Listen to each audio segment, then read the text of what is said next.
Hello नमस्कार good morning, मैं कुणाल। आप देख रहे हो न्यूज़ बिहार। वक्त हो चला है बिहार की खबरों को जानने का। चलिए जानते हैं आज की महत्वपूर्ण तमाम बड़ी खबरों को। कांस्टेबल के प्रेम में पागल हुई महिला सिपाही, शादी पर झगड़ा हुआ तो काट दी हाथ की नस। बिहार पुलिस में तैनात एक महिला सिपाही ने अपने हाथ की नस काट दी। मामला सारण छपरा जिले के मढ़ौरा का है। बताया जा रहा है महिला सिपाही ने अपने साथी कांस्टेबल के साथ प्रेम हो गया। दोनों के बीच लंबे समय से प्रेम संबंध चल रहा था।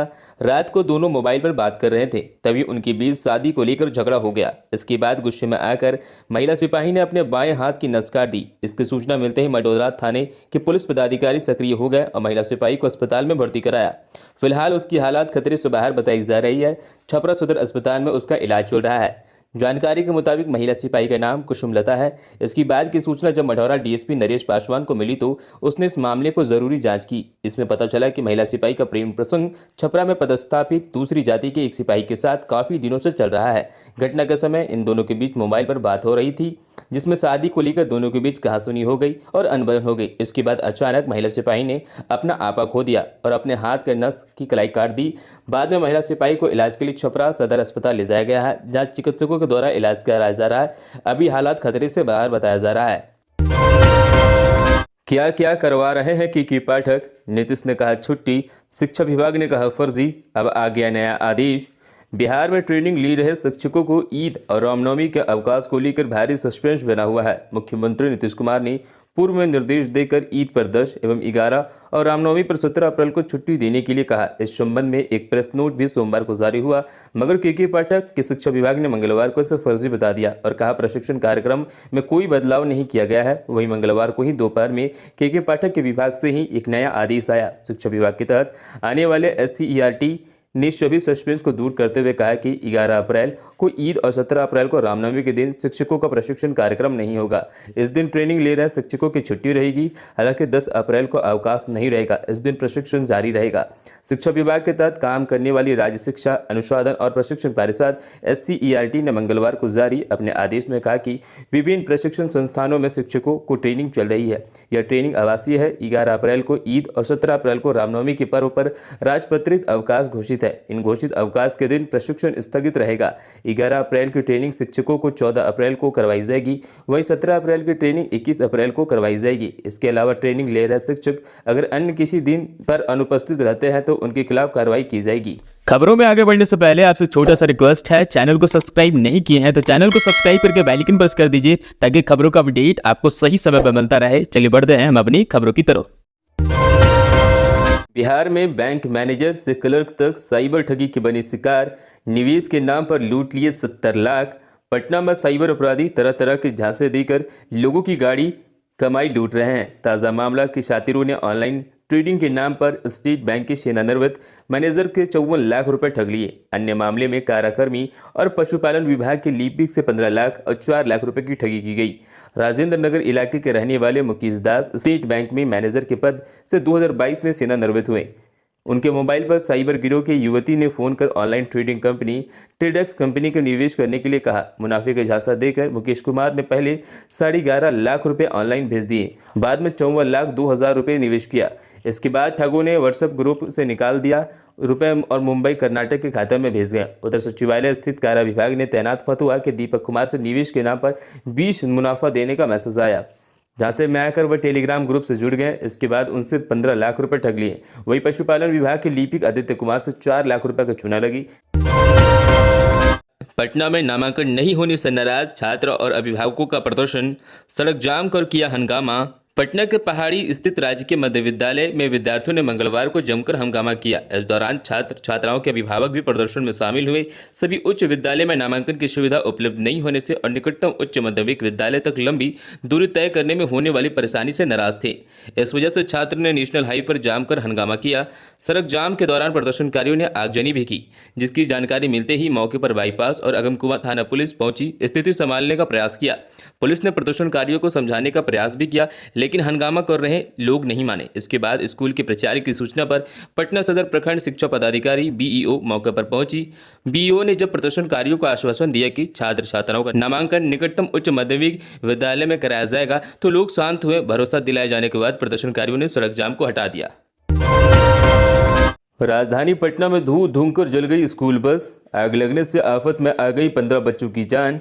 बिहार की राजधानी पटना में मंगलवार को स्कूली बच्चों को लेकर जा रही एक बस में अचानक आग लग गई। स्कूल बस में 12 से 15 बच्चे सवार थे। आग लगने से उनकी जान आफत में आ गई। यह घटना 0 माइल अगमकुआं बाईपास पर हुई। आग लगने से मौके पर अफरा तफरी मच गई। आनन फानन में ड्राइवर और स्थानीय लोगों की सूझबूझ से बस के अंदर बैठे स्कूली बच्चों को सुरक्षित बाहर निकाला गया। बाईपास पर स्थित चाय दुकानदार शंकर कुमार ने बताया कि पहले बस में हल्की आग लगी। बस ड्राइवर ने बालू के जरिए आग बुझाने की कोशिश की, लेकिन लपटें बढ़ने लगी। तभी सभी बच्चों को बस से बाहर निकाला गया। देखते ही देखते आग ने पूरा बस को अपनी चपेट में ले लिया। कई बच्चों के स्कूल बैग बस में ही रह गए और जलकर राख हो गए। बस में निकालने के बाद बच्चों को रोड की दूसरी तरफ लाया जाया गया। सूचना मिलते ही स्थानीय थाना अग्निशमन की टीम मौके पर पहुंची और आग को बुझाने के प्रयास किए। अग्निशमन विभाग ने 2 बड़ी और एक छोटी की मदद से आग बुझाने का काबू पाया। हालांकि तब तक पूरी बस जलकर राख हो चुकी थी। आग की वजह शॉर्ट सर्किट बताई जा रही है। इस घटना को लेकर स्कूली बच्चे सहम गए हैं। उन्हें सुरक्षित अपने घर भेजा गया। हालांकि किसी को हताहत होने की खबर नहीं आ रही। पुलिस के हत्थे चढ़ा नकली दारोगा। वर्दी की धूस जमाकर ट्रकों से करता था अवैध वसूली। बिहार के भोजपुर जिले के बड़हरा थाना क्षेत्र अंतर्गत आरो छपरा 4 लेन पर कोहल रामपुर पेट्रोल पंप के समीप देर रात बालू लदे ट्रकों से अवैध वसूली करते एक नकली दारोगा पुलिस को रंगे हाथ गिरफ्तार कर लिया है। पकड़ा गया नकली दारोगा अभिनय कुमार मूल रूप से छपरा जिले एकमा थाना क्षेत्र के माने गांव का निवासी है। पुलिस ने उसके शरीर पर पुलिस की फुल वर्दी पर लगा नेम प्लेट, 2 स्टार लगा बैच, अवैध वसूली की 1700 रुपए, 2 मोबाइल फोन, आधार कार्ड जब्त किया है। कांड में प्रयुक्त एक कार भी जब्त की गई है। सदर एसडीपीओ 2 रंजीत कुमार सिंह ने मंगलवार को दोपहर कोइलवर में आयोजित प्रेस वार्ता में इसकी जानकारी दी। पुलिस ने उससे पूछताछ कर गिरोह से जुड़े अन्य सदस्यों को पता लगा रही है। इसको लेकर बड़हरा थाना क्षेत्र में प्राथमिकी दर्ज की गई। गरीब रथ एक्सप्रेस में लगाए गए एलएलबी कोच, अब मिलेगा प्रीमियम ट्रेनों जैसा मजा। रेलवे न सिर्फ ट्रेनों की गति तेज कर रहा है, बल्कि पारंपरिक ट्रेनों के नए सुविधाजनक कोच में बदल रहा है। इसी कड़ी में गरीब रथ से सफर करने वाले यात्रियों के लिए खुशी की बात है। गरीब रथ में अब प्रीमियम ट्रेन जैसा यात्रा सुख आनंद मिलने वाला है। भारतीय रेल ने कुछ गरीब रथ एक्सप्रेस में रोलिंग स्टॉक यानी कोच में महत्वपूर्ण परिवर्तन करने का फैसला किया है। अब इन गरीब रथ एक्सप्रेस ट्रेनों में परंपरागत आईएफसी कोच के बजाय जर्मन तकनीक से बने एलएलबी कोच लगाए जा रहे हैं। यह बदलाव 10 अप्रैल 2024 से हो रहा है। पहले चरण में जिन ट्रेनों में बदलाव किया जाएगा उनमें आरा से गुजरने वाली आनंद विहार जयनगर गरीब रथ एक्सप्रेस शामिल है। गरीब रथ में इन कोच को बदलने के बाद भी पुराने दरों से ही किराया वसूला जाएगा। किराए में किसी तरह का कोई बदलाव नहीं होगा। लोगों के लिए सुविधा बढ़ जाएगी। कम किराए में दुगुना सफर करने का मजा हो जाएगा। रेलवे पूर्व मध्य रेलवे सहित देश भर में 26 गरीब रथ ट्रेनों में यह सुविधा शुरू करनी जा रही है। हाजीपुर रेलवे जोन के सीपीआरओ वीरेंद्र कुमार ने बताया कि अभी फिलहाल 3 गरीब रथ ट्रेनों में 10 अप्रैल से लेकर 13 अप्रैल के बीच अपग्रेड कर दिया जाएगा। बच्चे के परवरिश के लिए ससुराल से पैसे मांगना दहेज नहीं, पटना हाईकोर्ट का बड़ा फैसला। पटना हाईकोर्ट ने अपने एक फैसले में कहा कि पति अपने नवजात बच्चों के लालन पालन के लिए पत्नी के पैतृक घर से पैसे मांग रहा है तो वह दहेज की परिभाषा में नहीं आता। न्यायमूर्ति विवेक चौधरी की एकल पीठ ने नरेश पंडित की ओर से दायर आपराधिक पुनरीक्षण याचिका पर सुनवाई के बाद यह आदेश दिया। आवेदक ने हाईकोर्ट में आईपीसी की धारा 498A और दहेज निदेश अधिनियम 1961 की धारा 4 की तहत निचली अदालत में मिली सजा को चुनौती दी। आवेदक की शादी हिंदी रीति रिवाज की सृजन देवी के साथ वर्ष 1994 में हुई थी। शादी के बाद 3 बच्चे भी हुए, जिनमें 2 लड़का 1 लड़की भी है। पत्नी ने आरोप लगाया कि उनकी बेटी के जन्म से 3 साल बाद पति लड़की को देखभाल और भरण पोषण के लिए उसके पिता से 10,000 रुपये की मांग की। यह आरोप लगाया कि मांग पूरी न होने पर पत्नी को प्रताड़ित करने लगा। कोर्ट ने 10,000 रुपये की मांग करने के बारे में कोई ऐसा साक्ष्य नहीं पाया जिससे लगे कि शिकायतकर्ता पत्नी और आवेदक पति के बीच विवाह को लेकर दहेज की मांग की गई। पटना हाईकोर्ट ने कहा कि आईपीसी की धारा 498A के तहत दहेज की परिभाषा के दायरे में नहीं आता। कोर्ट ने निचली अदालत की सजा का फैसला को रद्द कर दिया। गेहूं की फसल पर मौसम की मार, मंडराते बादल से किसान परेशान। मंडियों में बुरा हाल, आर्थिक तंगी से परेशान किसानों पर इस बार फिर प्रकृति की मार पड़ती दिखाई दे रही है। खराब मौसम को देखते हुए किसान काफ़ी परेशान हैं। आने वाले दिनों में वर्षा नहीं हो तभी गेहूं की फसल को किसान संभाल सकते हैं। मंगलवार की दोपहर बाद बादल छाने और देर शाम तक बूंदाबांदी की आशंका से किसान परेशान हो रहे थे। इससे पूर्व सोमवार को तेज हवा व हल्की बूंदाबांदी से किसानों की फसल को नुकसान पहुंचने की आशंका से किसान सहम गए थे। बार बार बदला रहा मौसम का मिजाज किसानों के लिए मुसीबत बनते जा रहा है। गेहूं की फसल पर मौसम की मार पड़ने का खतरा लगातार मंडरा रहा है, लेकिन कुदरत के आगे किसी का जोर नहीं चला।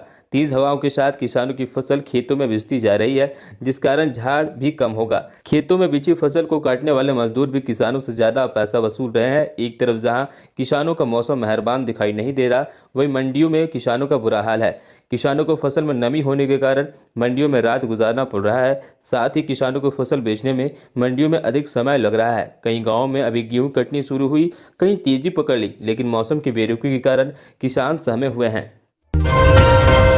छठ पर्व पर कद्दू भात का है ये शुभ मुहूर्त, इस समय करें गंगा स्नान। छठ पर्व बिहार का सबसे बड़ा पर्व है। इस पर्व की आस्था अपरंपार है। इस पर्व को प्रकृति का पर्व भी कहा जाता है। 12 अप्रैल से चैती छठ का शुभारंभ होने जा रहा है, जो 4 दिनों का कठिन व्रत भी है। इस पर्व में कद्दू भात का विशेष महत्व भी है। इसमें भगवान सूर्य की उपासना की जाती है। कद्दू भात का मुहूर्त 4:56 से है। इसके बाद गंगा स्नान कर प्रसाद बनाने का कार्य आरंभ किया जाएगा। पंडित जी ने बताया कि चैती छठ सबसे पुराना व्रत है। कई सदियों से यह पर्व चलते आ रहा है। उन्होंने बताया कि 14 अप्रैल से संध्या अर्घा है। 15 अप्रैल को सुबह का अर्घा दिया जाएगा। शाम का अर्घा का समय 5:30 से आरंभ हो जाएगा, तो वहीं सुबह का अर्घा का समय 5:55 से आरंभ हो जाएगा। प्रतिबंधित नशीली दवा का कारोबार, दरभंगा पुलिस ने ऐसे किया भांडाफोड़। बिहार के दरभंगा पुलिस ने प्रतिबंधित नशीली दवा का कारोबार करने वाले गैंग का भांडाफोड़ किया है। पुलिस के एक मकान में बड़ी संख्या में प्रतिबंधित और नशीली दवा मिली है, जिसमें टैबलेट और कफ सिरप है। सभी दवा को पुलिस ने जब्त कर लिया है। हालांकि पूरी छापेमारी में कोई कारोबारी गिरफ्तार नहीं हो पाया। पुलिस के आने से पहले कारोबारी मौके से फरार हो गए। दरअसल पूर्व शराबबंदी के बाद दरभंगा में नशीली दवाओं की मांग अचानक से बढ़ गई।